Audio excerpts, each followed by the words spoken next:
কথায় আছে নামে কি আসে যায়, কিন্তু নামেই আসে যায়, কারণ নাম আমাদের পরিচিতি আর নামের আদ্যক্ষর আমাদের জীবনে অত্যন্ত গুরুত্বপূর্ণ প্রভাব নিয়ে আসতে পারে। আজ এই ভিডিওতে আপনাদের সঙ্গে আলোচনা করব যে সমস্ত জাতক কিংবা জাতিকাদের নামের আদ্যক্ষর এ দিয়ে শুরু, তাদের জীবন কেমন যাবে, তাদের জীবনে পজিটিভ প্রভাব কি আসবে, নেগেটিভ প্রভাব কি আসতে পারে এবং সে বিষয়ে কি ধরনের সতর্কতা অবলম্বন করা উচিত, আর তাহলে জীবনে সফলতা তার হাতের মুঠোয় আসতে পারে। তাই ভিডিওটি ইনফরমেটিভ হতে চলেছে, ভিডিওটির শেষ পর্যন্ত আসুন জেনে নেওয়া যাক বা দেখে নেওয়া যাক। নমস্কার বন্ধুরা, আমি ডক্টর সুব্রত আচার্য আর আপনারা দেখছেন আপনাদেরই প্রিয় channel Shri Subrata astrological consultancy. আজ এই ভিডিওতে আপনাদের সঙ্গে শেয়ার করব এ নামের জাতক জাতিকাদের গুরুত্বপূর্ণ চারিত্রিক বৈশিষ্ট্য, কিছু নেগেটিভ এবং কিছু পজিটিভ, আর নেগেটিভ প্রভাব থেকে কি ধরনের উপায় বা টোটকা করলে বা কি ধরনের পদক্ষেপ নিলে তারা কর্মজীবন, ব্যবসার জীবন বা পারিবারিক জীবনে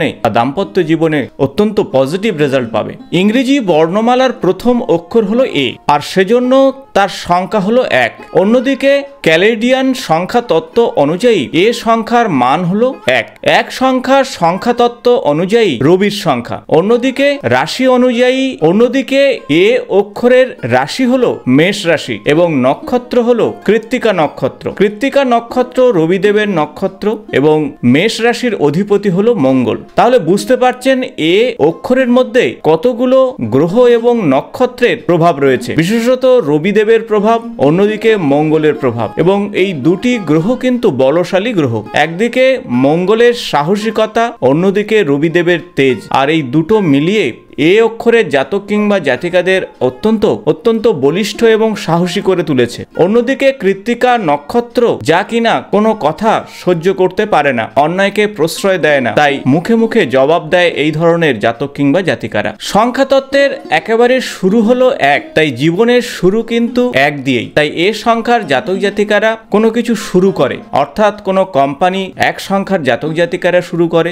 বড় কিছু শুরুর পিছনেই কিন্তু এ অক্ষরের জাতক জাতিকাদের গুরুত্ব অপরিসীম রয়েছে। অন্যদিকে আপনারা এ অক্ষরটি দেখে থাকবেন, দুটি এইরকমই ডান্ডার উপরেই কিন্তু এ অক্ষর তৈরি, আর ঠিক তার মাঝখানে একটি ডান্ডা দিয়ে দুটি ডান্ডাকে যুক্ত করেছে, আর এই দুটি ডান্ডাকে দুটি পা বলে মনে করতে পারেন। তাই এ অক্ষরের জাতক জাতিকারা অত্যন্ত স্বাবলম্বী হয়ে থাকে, অপরের প্রতি নির্ভরশীল নয়, আর থাকতেও পছন্দ করে না। এবং এই দুটিকে সংযোগ ঘটিয়েছে মাঝখানের যে ডান্ডাটি, অর্থাৎ এদের মধ্যে যেমন স্পিরিচুয়ালিটি রয়েছে, অর্থাৎ আধ্যাত্মিকতা রয়েছে, অন্যদিকে এদের মধ্যে রয়েছে বাস্তবতা। তাই বাস্তবকে কখনো এরা অগ্রাহ্য করে না, কখনো ফ্যান্টাসি বা স্বপ্নের জগতে ভাসতে পছন্দ করে না। তাই সবসময় প্র্যাকটিক্যাল কাজ করতে এরা পছন্দ করে, প্র্যাকটিক্যাল কথা বলতে এরা পছন্দ করে। তাই এদের প্র্যাকটিক্যাল কথাবার্তা অনেকের কাছে সমস্যার কারণ হয়ে যায়, আর এই একটি কারণে এদের সঙ্গে সম্পর্ক অনেকেই রাখতে চায় না বা রাখতে পছন্দ করে না।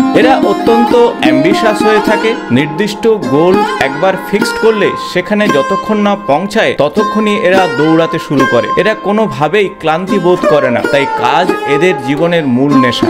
এ সিম্বলটি কিন্তু বায়ুর সঙ্গে সম্বন্ধযুক্ত, শ্বাস প্রশ্বাসের সঙ্গে সম্বন্ধযুক্ত। তাই জীবনের সূত্রপাত যেমন বায়ু বা শ্বাস প্রশ্বাস দিয়ে শুরু, ঠিক তেমন ভাবেই ইংরেজি বর্ণমালার এ অক্ষরই কিন্তু জীবনের সূত্রপাত বা অক্ষরের সূত্রপাত। এরা বর্ন লিডার হয়ে থাকে, তাই কারোর আন্ডারে কাজ করতে এদের সমস্যা হয়। তাই কোনো কোম্পানির বড় জায়গাতে বা কোনো অথরিটির বড় জায়গাতে এরা কাজ করতে পছন্দ করে, কারোর আন্ডারে কাজ করতে গিয়ে বারবার সমস্যায় পড়ে আর সেখানে নিজেকে অ্যাডজাস্ট করতে পারে না। রবিদেব হলো গিভার, রবিদেব আমাদের সমস্ত শক্তির আধার, তাই এরা সবসময় কিছু না কিছু দিতে পছন্দ করে। তাই এদের মধ্যে একটা ইগোর সমস্যা থাকে, আর সেই ইগোকে ওভারকাম করতে হয়, তা না হলে সমাজে, কর্মক্ষেত্রে কিংবা তার স্বক্ষেত্রে সমস্যার কারণ হয়ে যেতে পারে। এ অক্ষরের জাতক জাতিকাদের বলবো যে অবশ্যই কোনো ডিসিশন নেওয়ার ক্ষেত্রে একটু দ্রুত ডিসিশন নিন।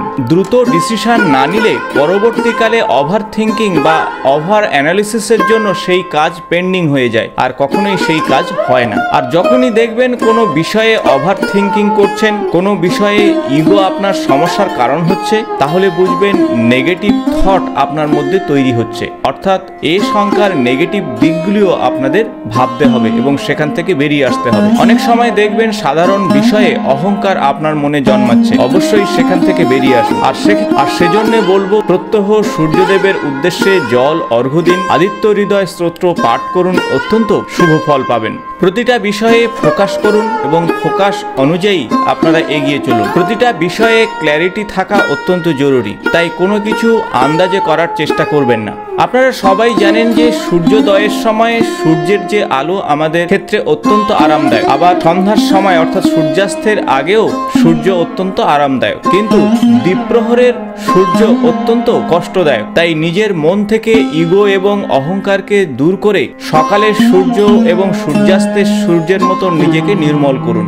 সব সময় নিজেকে অ্যাক্টিভ রাখুন, নিজেকে আরো বেশি মানুষের সঙ্গে যুক্ত করুন, পরিবারের সঙ্গে সময় কাটান।